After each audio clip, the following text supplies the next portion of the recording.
Alright, no, so we are going to look at poetry and we're going to discuss writing a poem this week, okay? And you are going to eventually write a poem, but there are some important elements about writing a poem that you need to know in order to have all the ingredients and all the tools to write a poem. So if you would like to use your jotter to maybe write some of these things as we discussed, you can make a mind map, you can use anything you want in order to create sort of just to put some thoughts down. If you want to only listen and you feel like that's enough for you, you can. If you'd like to use your jotter, you're also welcome to use your jotter just to put some bubbles in there, some thoughts. You might not know what some things are or remember what they are when you're actually writing your poem, so it might be nice to be able to look back to your jotter. You decide what you write and you decide how much you write. Okay. Luke, I'm just going to give you a piece of paper for now. Is there anyone else who doesn't have their jotter that would like a piece of paper? Do you have to write something? You don't have to write. If you want to only listen, you can only listen. We have to do it. You can. This is your thoughts. So you can write what you think is important, and you can write a heading if you want a heading. It's up to you. Okay. I'm making this up for the I think it's in the room next door.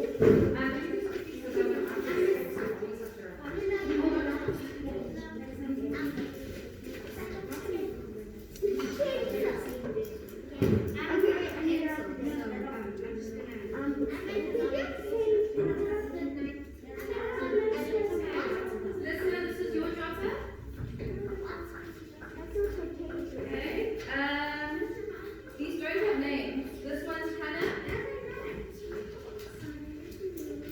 These ones don't have names. These jotters. Amelia, I've got yours.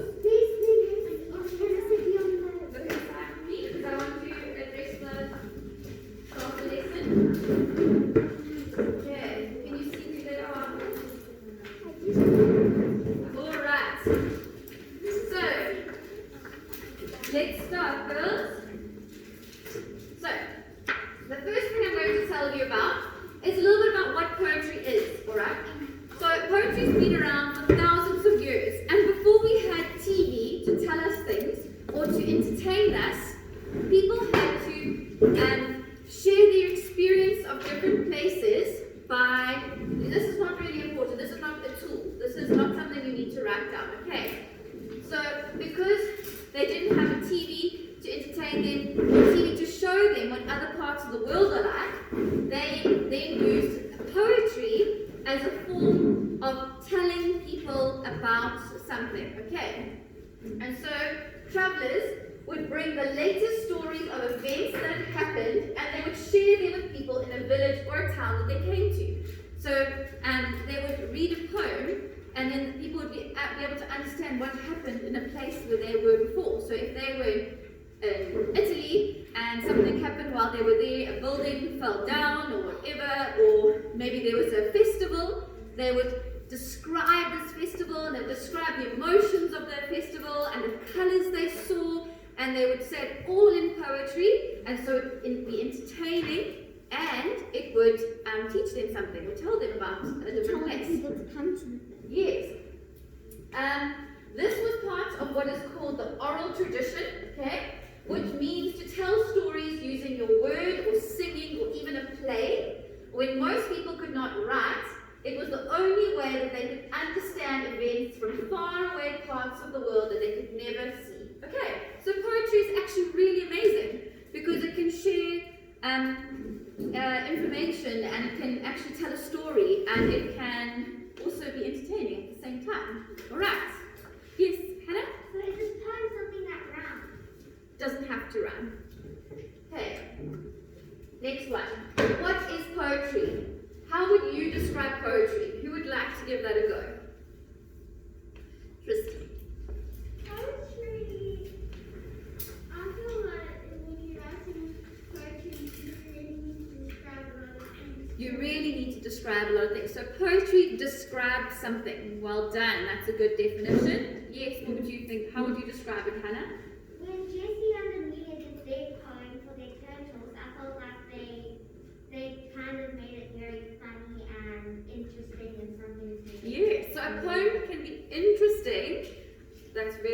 good. Thank you very much. And it makes it's a fun way of doing something. Hey, yes, Amelia. In our reader poem, we describe something. I like to describe the poem with lots of different words. Yes, you try and use lots of different words to keep your readers very interested. Hey, because the more describing and colourful and fun attributes you have, the more people want to keep on reading it. Yes, I will go. But sometimes when I write a full character poem about places I've been or places I want to go to, Yeah. maybe some people are things that I know. Yes, so you can tell lots of different things. So how else would anyone else want to try and describe poetry? Anything else that describes what it is? Yes, Kayla? Poetry is like a lot of short sentences. It's got short sentences, well done. You get different ones, like you get limericks, which is funny, and then you get like rhyme. Yes, you get nursery rhymes, a whole bunch of different types. Well done. So you get different types of poetry. Yes, Anna? You normally want to paint a picture in the lines that you're reading it to. Yes, you want to create a picture. So, poetry is a way of transporting us into an emotional place or experience that's very real and immediate. Okay, you don't have to write this down. I'll tell you when there's important things you should start writing. Poetry is an interesting way to tell stories because it uses mental pictures, mental means like in your brain, and images through figures of speech. So they use different types of language, which is called figures of speech. They use similes, metaphors, personification, as well as sound devices. So those are things that make different sounds, like onomatopoeia, alliteration, and assonance. I'm going to explain each of these now, so I'm not going to explain them on this page. All right? Huge words. Very big words, but they're actually quite simple. So, now these are the things you can start writing down in your jotter. Figures of speech. So in poetry, we use figures of speech. The first figure of speech is a simile. Who can give me an example of a simile? Or what is a simile? Who knows? We did this for our descriptive paragraph. Yes, Ms. Handel? A simile is something similar. It's something, no, that is a synonym. Okay. Very important. The most important part of a simile is it has to have like, as, or than. So by simile, all you need to do is write like, as, or than. That is very important. A simile compares two things and it uses like, as, or than, when it does it. So, for example, she swayed to the music like a flower in a field. She was as graceful as a flower. Can you see how we've compared the girl to a flower in the field? And we're saying that she's as graceful as a flower. The girl is being compared to a flower blowing in the wind, which tells us that she is moving gracefully. So she's like a flower. No. You just need to know that a simile compares and it says like, as, or than. That's the most important thing. So this is just an example for you so that you can see what a simile would sound like. What about a nursery rhyme? Twinkle, twinkle, little star. How I wonder what you are. Like a diamond in the sky. Is that a simile? Yes. Okay. Like a diamond in the sky. Twinkle, little star. So they are everywhere, and that is a nursery rhyme, which is the form of poetry. Okay. You use it in poetry and you use it whenever you describe. So like in your descriptive paragraph, you used it. Yes. My little brother, whenever we say star, he starts singing that song. The stars were diamonds in the sky. So now we're not saying the stars are like diamonds in the sky. We're saying they were. So metaphors can be a little bit more tricky because they don't say like, as, or than. So please write that. Metaphor does not say like, as, or than. A metaphor does not say like, as, or than. But what it does is it makes a comparison. So we're comparing the stars to diamonds, but it does it in an indirect way. Okay, so it's saying they were like diamonds. So we're saying we're comparing stars and diamonds, but we don't use like and, as, or than. Okay. What do you write by metaphor? So metaphor compares, but does not use like, as, or than. So metaphor it's saying the stars were diamonds. It's not saying the stars were like diamonds in the sky. It's saying the stars were diamonds, making a direct comparison, saying they are diamonds. Yes. Isn't that almost like fasting? Yes, but you can also say they are diamonds. So you can say her eyes are diamonds. So you're referring to, or the stars are diamonds. So you'd be making a direct comparison. Okay, so you're still comparing with the metaphor, just like you compare with the simile. But I think similes are prettier than metaphors. So I like to use similes more than when I use metaphors. Yeah. So, Because they're much more fun. yeah. Alright, can I move on to the next one? Yes. Okay, the next one is personification. So, this is quite a fun one. Personification is where you give something like an object the human qualities. Okay, so for example, this lion smiled with anticipation, approaching his prey stealthily. In this example, the lion is being given the ability to smile. Can a lion smile? No. Not really. Which is a human quality, making it seem although he is really looking forward to eating his prey. Yes. Does it seem like we know? No, we can write personification, and you can write that it's giving human qualities to an object. It's when you give human qualities to an object. So I could say the chair stood there in the doorway. Can a chair stand? Yeah. No, not really. You're giving it human quality. It stood. So it's just a way of describing something, and you're giving it a human quality. Okay, the kettle whistled. Can a kettle actually? So whistling is something we can do. So that's a human quality that we've given to the kettle. Do you understand? But doesn't it also go? The lightning dance. Beautiful. The lightning dance could also be one. But doesn't the kettle actually like whistle when it? Yes, but that's also a human sound. So we're giving it a human quality. But the human has to put it on and hold it. Yeah. Like something doesn't have to put us on. Yes. So it's giving any sort of object, even an animal, a human quality. Okay. So that is, we can even say the bird danced, things like that. That's a human quality. Is everybody okay with that? So it is, you don't have to copy it word for word. A personification is giving a human quality to an object or animal. Okay. Giving a human quality to an object or animal. Alright, so now, those were the first three figures of speech.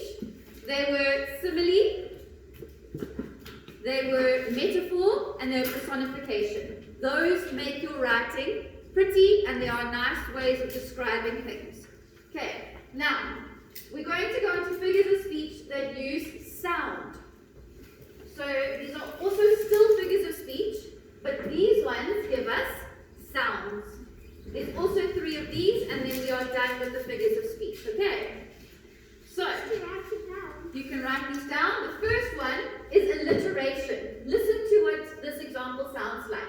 The snake slid silently through the slick grass. What is it giving you the impression of? Yes. Yes, but what is that S doing? What does it sound like? It's saying like the snake is talking. Yes, and how does the snake talk? Goes hiss. Don't snakes hiss? Yes. And if you're slithering and sliding through the grass, can you picture it? Does it give you that feeling that the snake is slithering because it sounds slithery, and snakes also hiss? So, alliteration is when you repeat a consonant. What's a consonant? A vowel or a consonant. So vowels are A, E, I, O, U, and all the rest are consonants. Okay.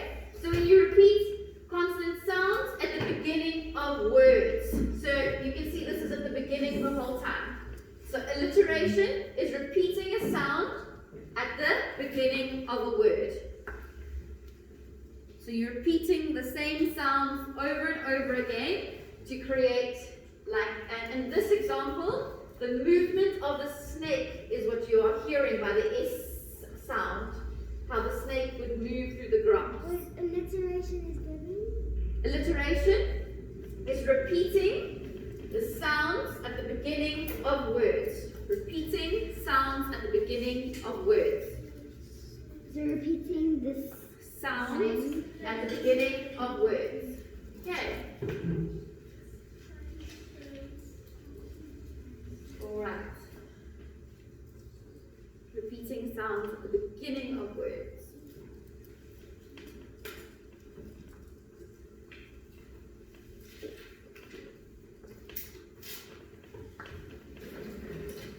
Okay. The next one is a consonant, and that is the river murmured and moaned as it navigated the mean and mountainous canyon. So this is very similar to alliteration because they're repeating the same sounds, but these are repeated in the middle or end of words. So can you see it's in the middle of the word, it's at the end of the word, so it's the same thing. anywhere. It's not, on the middle and the end. Usually the beginning of the word would be alliteration. The middle, the end is consonants. Okay, C-O-N-S-O-N-A-N-C-E, consonants. I don't know why it looks so small. I made it quite big on my computer last night. Okay. So what would you say? So it's repeating a sound in the middle or end of the word. Repeating a sound in the middle or end of a word.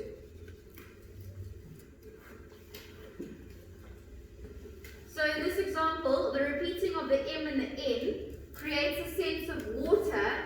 Slow movement as a murmuring sound makes it flow. So it's trying to explain the sound of the water flowing. So that's why it's giving the murmured and moaned as it navigated the mean mountainous canyon. Can you hear the water flowing? So, consonants repeating. Consonant repeats sounds at the middle and end of words. But over there it says moaned and murmured. And Yeah, it's just showing, but that's it's in the middle, yeah. That looks like a round circle going around. So it repeats the sound in the middle and the end of the word. The next one. Okay. I sleep in the beam of gleaming moon, dreaming of scenes of love. What do you notice about this? What are these? Vowels. Vowels, thank you. Vowels, that's what I was looking for. Assonance, A-S-S-O-N-A-N-C-E. Assonance is repeating vowel sounds in words. And in this example, the long E sound seems to add a slow, dreamy quality.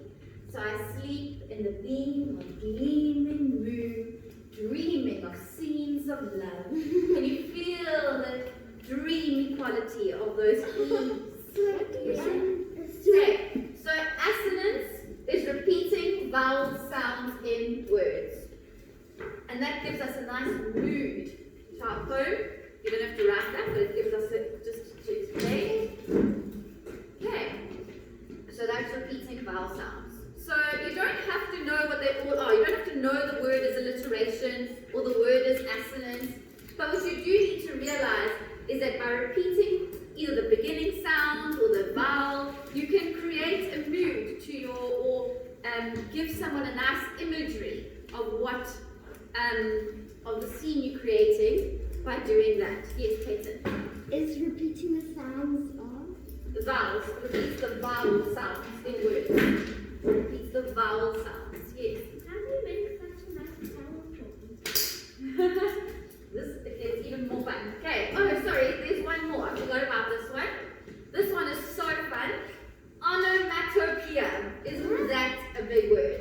I don't know why it looks so small. I made it so big. I must have not saved it when I made it bigger. Onomatopoeia. O-N-O-M-A-T-O-P-O-E-I-A.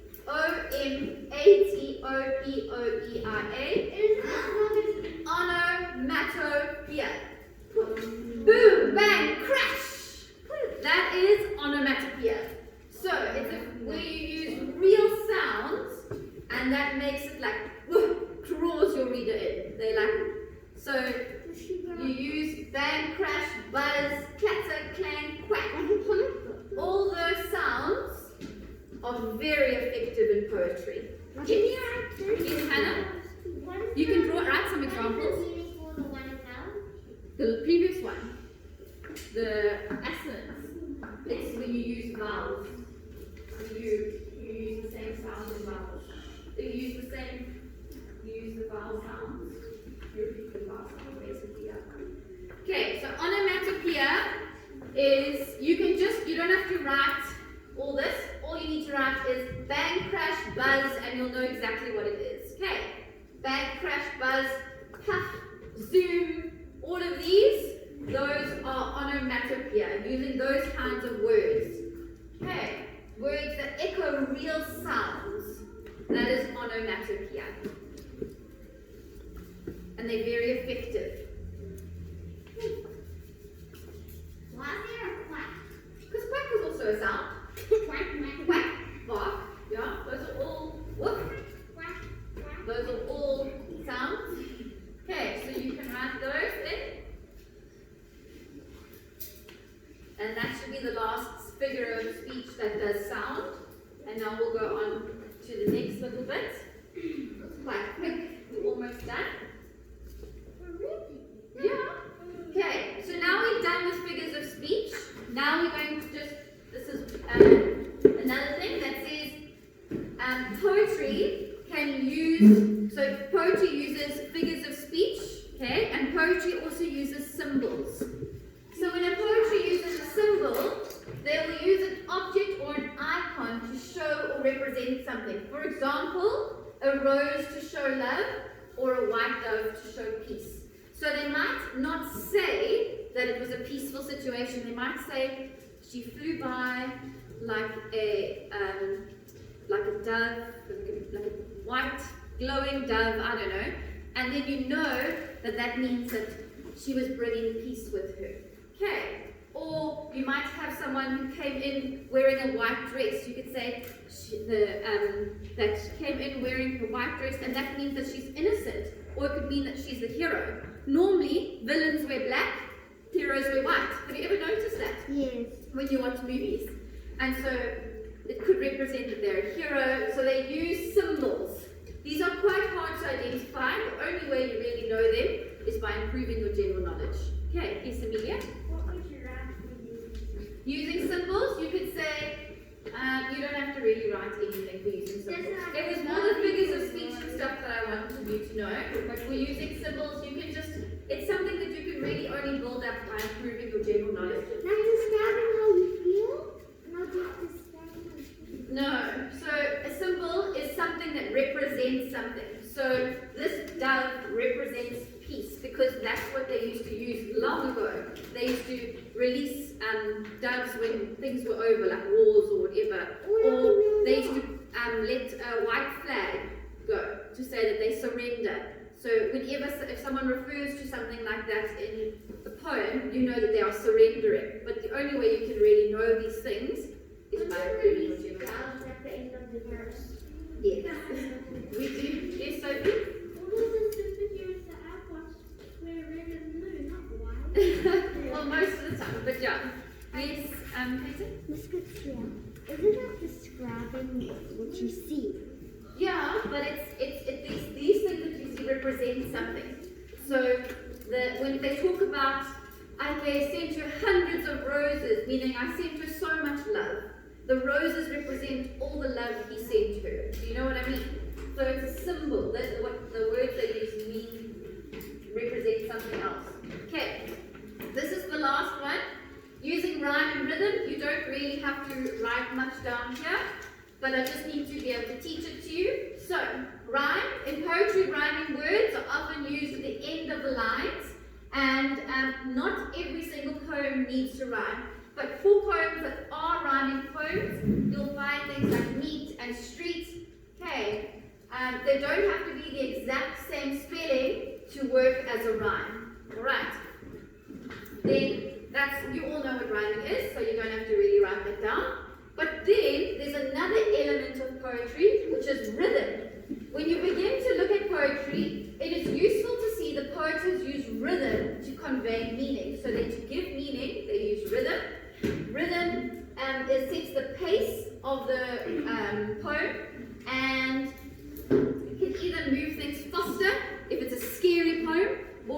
slow things down. Okay, so I'm going to give you an example. Peter Piper. Peter Piper picked a peck and picked, read it with me. Peter Piper picked a peck and pickled peppers. If Peter Piper picked a peck and pickled peppers, where's the peck of pickled peppers Peter Piper picked? Oh, that one's hard. Okay, so can we give the rhythm? It's a quick one. It's a very quick kind of rhythm to this poem. Yes. Woodchuck, wood, and that sounds like a woodchuck is chopping wood. Okay. So a piper is somebody who's playing a flute. So you can hear the rhythm of his song by listening to this. You can hear the so you get the rhythm of his piper. Yes. How does that rhyme with how many pickled peppers? Okay. So and yes.